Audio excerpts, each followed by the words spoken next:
ఇవైతే so first మీకైతే పెద్ద పెన్సిల్స్ చూపించా.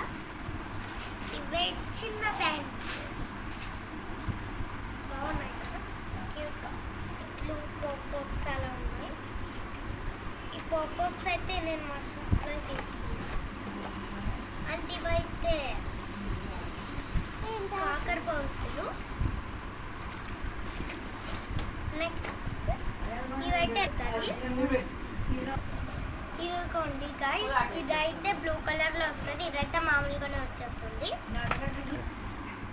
అండ్ ఇదే నా crackers. Bye guys, wish you all.